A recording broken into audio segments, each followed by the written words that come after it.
భారత star wrestler Vinesh Phogat shocking నిర్ణయం తీసుకుంది. రెజ్లింగ్ కు రిటైర్మెంట్ ప్రకటించింది. ఈ మేరకు ఎక్స్ లో పోస్ట్ చేసింది. కుస్తీ తనపై గెలిచింది, తాను ఓడిపోయాను, క్షమించండి అంటూ పేర్కొంది. మీ కళ నా ధైర్యం విచ్ఛిన్నమయ్యాయని అభిప్రాయపడింది. ఇక నాకు పోరాడే బలం లేదని పేర్కొంది. ప్యారిస్ ఒలింపిక్స్ లో ఫైనల్ చేరిన వినేష్ అనూహ్య రీతిలో అదనపు బరువుతో అనర్హతకు గురైంది. మరోవైపు తనను అనర్హురాలిగా ప్రకటించడాన్ని సవాల్ చేస్తూ Phogat court of arbitration for sports ను ఆశ్రయించింది. తను సిల్వర్ మెడల్ కు అర్హురాలనని ఫిర్యాదులో పేర్కొన్నట్లు సమాచారం. దీనిపై ఆర్బిట్రేషన్ తీర్పు వెలువడించాల్సి ఉంది. ఇంతలోనే వినేష్ ఈ నిర్ణయం తీసుకుంది.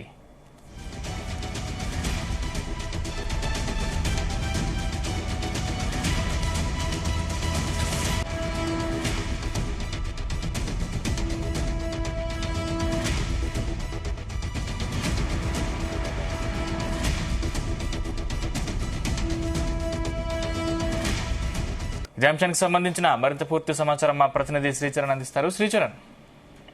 సందీప్, భారత్ స్టార్ రెజ్లర్ వినేష్ ఫోగాట్ సంచలన నిర్ణయం తీసుకుంది. రెజ్లింగ్ కి వినేష్ ఫోగాట్ రిటైర్మెంట్ ప్రకటించింది. ప్యారిస్ ఒలింపిక్స్ ఫైనల్స్ లో తలపడాల్సిన వినేష్ అధిక బరువు వల్ల అనర్హతకు గురైన విషయం తెలిసిందే.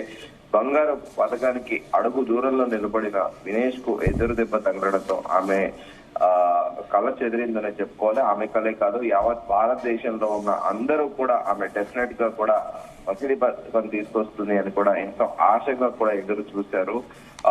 ఈ క్రమంలోనే తన ఇష్టమైన క్రీడకు వినేష్ వీడ్కోలు కూడా పలికింది. తనపై రెజ్లింగ్ గెలిచింది, తాను ఓడిపోయాను, తన ధైర్యం ఓడింది, తనకు ఇంకా బలం లేదు అని కూడా ఎక్స్పెక్ట్ గా కూడా ప్రస్తావిస్తూ గుడ్ బై రెజ్లింగ్ 21-24 అని కూడా ఆమె పేర్కొంది. ప్యారిస్ ఒలింపిక్స్ ఫైనల్ లో చేరిన వినేష్ ఈసారి తప్పకుండా కూడా బంగారు పథకాన్ని అనుకుంటుందని కూడా అందరూ భావించారు. ఆమె కూడా చాలా కాన్ఫిడెంట్ గా ఉండే, కానీ ఎవరు ఊహించిన రీతిలో తన బరువు విభాగం 50 కేజీల కంటే 100 గ్రాముల బరువు ఎక్కువగా ఉన్నారని కూడా వినేష్ పై అనర్హత వేటు పడింది. దానిని తగ్గించేందుకు మరికొంత సమయం ఇవ్వాలని కూడా ఒలింపిక్ నిర్వాహకులను ఎంత మధ్యబద్లా కూడా ఫలితం లేకపోయింది. దీంతో అనర్హత వేటు తప్పలేదు. అయితే ఎట్ ది సేమ్ టైం తనని అనర్హురాలిగా ప్రకటించడాన్ని సవాల్ చేస్తూ కూడా court of arbitration for sports ను కూడా ఆశ్రయించింది. తన సిల్వర్ మెడల్ కు అర్హురాలని కూడా ఫిర్యాదులో కూడా పేర్కొన్నట్లు కూడా సమాచారం. దీనిపై ఆర్బిట్రేషన్ తీర్పు వెలువడించాల్సి ఉంది. కానీ ఇంతలోనే వినేష్ ఈ నిర్ణయం తీసుకుంది. ఇప్పుడు దేశవ్యాప్తంగా కూడా చర్చనీయాంశంగా మారింది. ఎందుకంటే టాలెంట్ ఇప్పుడిప్పుడే కూడా మనం చూసుకుంటే ఒలింపిక్స్ లో గడిచిన కొద్దేళ్లుగా కూడా చాలా అరుదు పథకాలు రావడము, ఏదో 1-2 అలా గతంలో కూడా చూసుకుంటే మనం బాక్సింగ్ లో కర్ణం మల్లేశ్వరి అని చెప్పి ఇక్కడ శ్రీకాకుళం నుంచి ఉమ్మడి ఆంధ్రప్రదేశ్ ఉన్నప్పుడు మొదటిసారిగా కూడా బ్రాంజ్ మెడల్ గెలుచుకుంది.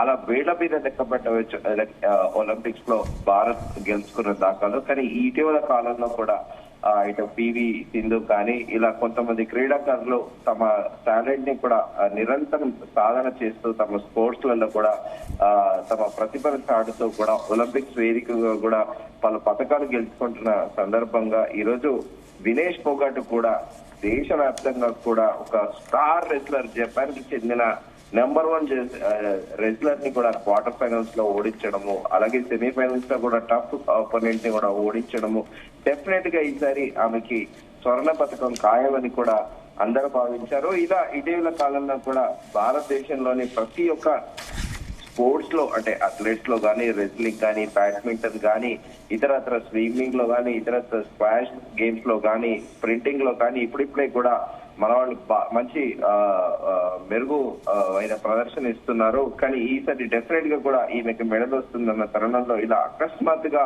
ఇలా సంచలనాత్మకంగా ఇలా మారడం కూడా యావత్ దేశం కూడా ఒక్కసారి ఇది హఠాన్ పరిణామంగా కూడా భావిస్తోంది. ఎట్ ది సేమ్ టైం భారతదేశం మొత్తం కూడా చాలా నిరాశతో ఉంది.